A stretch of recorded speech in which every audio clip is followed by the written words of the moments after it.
Terlepas dari argumentasi para pemohon yang menyatakan bahwa Mahkamah Konstitusi dalam perjalanannya seringkali melakukan langkah hukum yang progresif seperti dengan menyatakan sebuah norma dalam undang-undang konstitusional secara bersyarat ataupun inkonstitusional secara bersyarat, menurut Mahkamah hal tersebut tidak dapat dijadikan patokan untuk juga dijadikan acuan dalam memutus perkara termasuk permohonan aku. Dalam hal ini, Mahkamah seyogyanya lebih cermat dan hati-hati dan dalam menilai suatu norma undang-undang karena masing-masing mempunyai karakter yang berbeda. Lebih lanjut, menurut Mahkamah, pola pengujian formil terhadap suatu norma yang merupakan hasil dari sebuah putusan Mahkamah Konstitusi selain tidak lazim juga berpotensi menimbulkan ketidakpastian hukum baru, sehingga kepastian hukum yang adil sebagaimana dijamin dalam Undang-Undang Dasar 1945 yang seharusnya Mahkamah juga sebagai the guardian of the Constitution malah justru terabaikan. Dalam keadaan demikian, khusus persoalan aku, Mahkamah pada akhirnya harus dapat menahan diri untuk tidak aktif melakukan langkah hukum progresif ataupun melakukan judicial activism sebagaimana yang diinginkan oleh para pemohon. Oleh karena itu, melalui putusan aku, penting bagi Mahkamah untuk menegaskan langkah judicial activism tidak dapat serta-merta dijadikan sebagai penilaian untuk memenuhi desakan para pencari keadilan. Terlebih, melalui putusan Mahkamah Konstitusi nomor 141 2023 telah ditegaskan bahwa jika terhadap putusan Mahkamah Konstitusi masih terdapat persoalan inkonstitusionalitas norma, termasuk putusan Mahkamah Konstitusi nomor 90 tahun 2023 yang telah dinyatakan sebagai putusan yang telah final dan mempunyai kekuatan hukum mengikat, terhadap hal tersebut dapat dilakukan permohonan pengujian kembali di Mahkamah Konstitusi maupun melalui perubahan undang-undang atau legislative review. Menimbang bahwa berdasarkan seluruh uraian pertimbangan hukum di atas, Mahkamah berpendapat proses pengambilan keputusan dalam putusan Mahkamah Konstitusi nomor 90 2023 tidak dapat dipertentangkan dengan Undang-Undang 48 2009. Oleh karena itu, permohonan para pemohon berkenaan dengan pasal 169 huruf Q Undang-Undang 7 2017 sebagaimana telah dimaknai oleh putusan Mahkamah Konstitusi nomor 90 2023 tidak mengandung kecacatan formil sehingga tidak bertentangan dengan Undang-Undang Dasar 1945.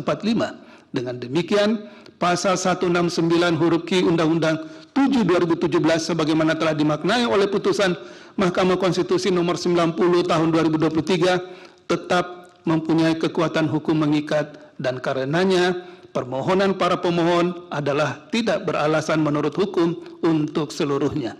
Menimbang bahwa terhadap hal-hal lain tidak dipertimbangkan lebih lanjut karena tidak ada relevansinya.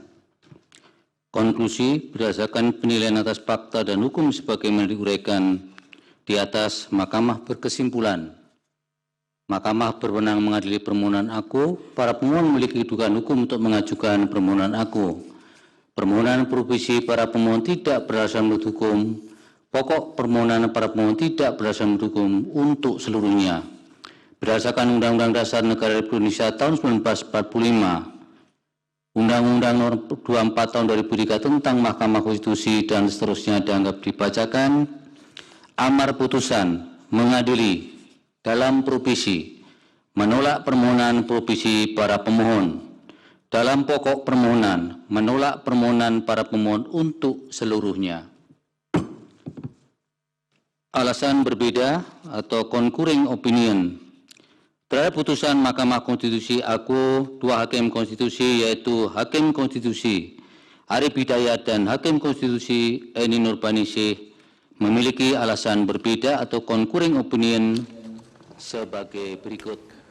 Alasan berbeda. Pemirsa, Anda menyaksikan Breaking News. MK tolak uji formil batas usia Capres-Cawapres bahwa tadi dalam pembacaan putusan menurut hakim putusan tidak ada yang tidak sah meskipun hukumnya terindikasi terlibat atau juga hakimnya terlibat pelanggaran. Kemudian, hukum progresif sebagai pendekatan utama dalam memeriksa, mengadili, dan memutus perkara akuo yang diajukan pemohon. Ini disebutkan bahwa dasar yang diajukan pemohon belum dikenal dalam sistem di Indonesia. Lalu, Mahkamah juga tidak mungkin mempersamakan proses pembentukan undang-undang dengan proses pengambilan putusan dalam RPH ketika memutus untuk menilai konstitusionalitas sebuah norma. Menurut Mahkamah juga, tidak dapat dijadikan acuan beberapa pasal yang diajukan oleh pemohon. Dan hasilnya adalah bahwa pasal yang direview ini tidak mengandung kecacatan formil dan tidak bertentangan dengan Undang-Undang Dasar 1945. Jadi hakim menolak provisi para pemohon untuk seluruhnya. Di sisi lain, Mahkamah jelajahi cara baru mendapatkan informasi. Download Metro TV Extend sekarang.